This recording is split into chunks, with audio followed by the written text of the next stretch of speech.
Okay, I'm going to tell you something, and you're going to hear my point in a second. So, in boxing and martial arts, a lot of times people stress technique, right?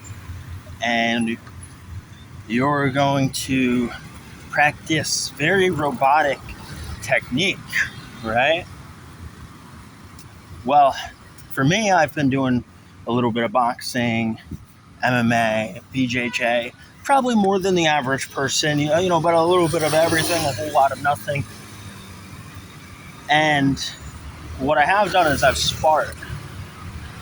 And what I've noticed during sparring is that there's different types of novices, beginners, casuals, hobbyists, whatever you want to call them. There's the ones that try to be very orthodox. What do I mean? Like very by the book, very, we need to be technical and very robotic in action. And then there's the people who loosen up a bit and just get, they get the fundamentals, they know how to make a fist, they know the concept of blocking and all that, and they kind of, just focus on what feels right and adding a little bit of technique in there, but they're not so robotic. And guess who does better usually? Well, in my experience, it's actually not the one who hyper obsesses over technique and trying to be orthodox.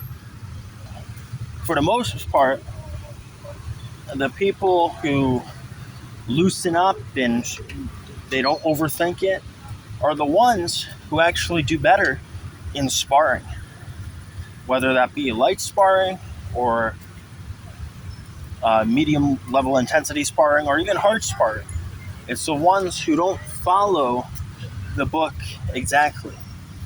So why do I say that? The same thing applies to Asia, specifically Southeast Asia.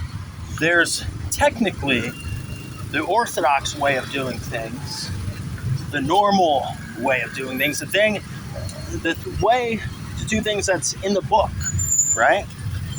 And then there's the unorthodox way, or the 70% street, 30% technique people.